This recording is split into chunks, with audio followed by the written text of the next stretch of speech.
नमस्कार, स्वागत है आप सभी का। मैं डॉक्टर अनीता सिंह, ज्योतिषाचार्य और वास्तुविद। बात करेंगे मीन राशि वालों का 2025 कैसा रहेगा। मीन राशि यानी कि जिसका स्वामी ग्रह होता है बृहस्पति देव, और ये कहा भी गया है जिस व्यक्ति के पास धन, भाग्य, कर्म और कुटुंब, विद्या का जिसके पास सुख होता है वो भाग्यशाली माना जाता है। तो मीन राशि का जो स्वामी ग्रह वो होता है गुरु, और अगर आपका नाम अक्षर द से है या च से है तो भी आपकी मीन राशि बनेगी। तो आपकी यानी कि पिछले 15 महीने से आपके लगन में राहु का गोचर चल रहा है, तो जो कहीं ना कहीं आपके अंदर नींद की प्रॉब्लम, इंसोमेनिया, आपके अंदर एक तनाव, भय, अवसाद, एक फियर आपके अंदर अजीब सा था, वो आपका इस साल कम होगा जैसे ही राहु का ट्रांजिट 18 मई के बाद कुंभ राशि में यानी 12वें भाव में हो जाएगा।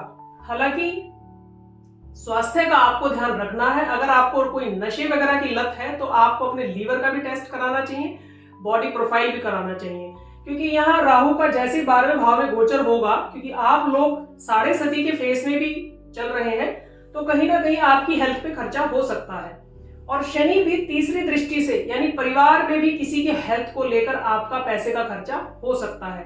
कुटुंब की बात करें तो यहाँ आपको कुटुंब का सहयोग मिलेगा। तीसरा भाव जो कि पराक्रम का, छोटी यात्राओं का, बहन भाइयों का होता है, तो कहीं ना कहीं इस साल गुरु का जो प्रत्यक्ष गोचर इसमें बना हुआ है अभी वृषभ राशि में, तो आपके घर में छोटे बहन भाइयों की शादी रूपी मांगलिक कर्म भी हो सकता है।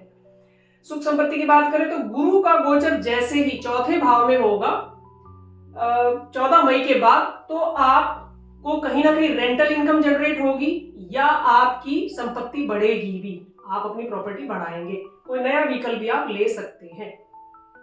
संतान की और शिक्षा की या लव अफेयर की बात की जाए तो कहीं ना कहीं आपको एक्स्ट्रा मैरिटल अफेयर्स में नहीं जाना है, और कहीं अगर आप लव अफेयर में है तो वो भी कहीं ना कहीं राहु के ट्रांजिट के बाद आपका शादी में कन्वर्ट हो सकता है।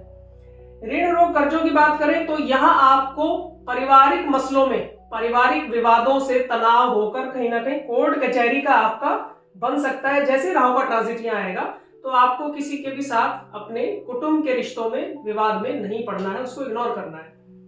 पार्टनर की बात करें तो यानी कि पार्टनर को आपको फुली रिस्पेक्ट देनी है, उसको प्यार देना है। पीछे जो साढ़े सती के प्रभाव से आप दोनों के बीच में जो तनाव बना हुआ है उसके लिए भी आपको उसको इग्नोर करके और भगवान बृहस्पति देव का ध्यान करके आपको एक परिवार यानी कि अपना एक सामंजस्य बनाकर रखना है। शुक्र का यहाँ पर अभी गोचर अगले 4 महीने रहने वाला है, तो अनावश्यक आपका तनाव, झगड़ा या दूरी बन सकती है, तो उसको भी आपको ये सोचकर इग्नोर करना है कि एक कमजोर ग्रह या पापी ग्रह मेरे चंद्रमा से गोचर कर रहा है जो कि मन को खराब करेगा, तो मुझे अपने शादीशुदा जीवन को अच्छा रखना है। और जिन लोगों का शादी की कहीं बात चल रही है तो जैसे ही गुरु का गोचर यहाँ होगा तो इस साल आपकी शादी भी होगी, लव मैरिज के भी पूरे चांसेस है। आयु आपका ठीक है। भाग्य की बात करें तो गुरु की यानी गुरु जहां जन्मपत्री में बैठता है और जहां देखता है उस भाव की वृद्धि करता है, तो कहीं ना कहीं आपको भाग्य का भी योग संयोग से आपको सहारा मिलेगा। कोई काम आपके रुक रहे हैं, कोई अड़चन बनी है तो वो भी आपकी होंगी। सरकारी नौकरी की बात करें तो यहाँ भी गुरु कहीं ना कहीं जो बच्चे यानी हायर एजुकेशन के लिए या सरकारी नौकरी राजकीय स्तर पर यानी स्टेट गवर्नमेंट के उस पर अगर कोई गवर्नमेंट जॉब की तैयारी कर रहे हैं तो वो भी आपके पूरे लगने की संभावना है। अब वो आपकी कुंडली से देखना पड़ेगा कि सरकारी नौकरी में किस विभाग में आप प्रयास कर रहे हैं, क्योंकि आपकी क्या महादशा अंतर्दशा चल रही है। लाभ की बात करें तो इस साल निश्चित आपको लाभ मिलेगा, निश्चित आपके लाभ बनेंगे, आपको अच्छा खासा पैसे का फायदा होगा। और यहाँ पर प्रत्यक्ष भी शनि का गोचर और फिर राहु का गोचर कहीं ना कहीं आपको जीवन में अनावश्यक भागदौड़ कराएगा, तो आपको उसको भी सोच समझकर अपने जीवन के जो अहम फैसले आपको वो लेने हैं। उपाय के तौर पर अभी राहु यहीं पर है, फिर शनि का यानी 30 मार्च के बाद शनि का आपके बिल्कुल चंद्रमा के ऊपर से आपके साढ़े सती का सेकंड फेज होगा, तो यहाँ आपको शनि के मंत्रों का जाप करना चाहिए।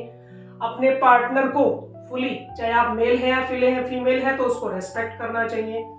और आपको भगवान शंकर की, भगवान शिव के मंदिर में जाकर जलाभिषेक कर जरूर पूजा करनी चाहिए। आपका 2025 शुभ हो, मंगलमय हो। धन्यवाद।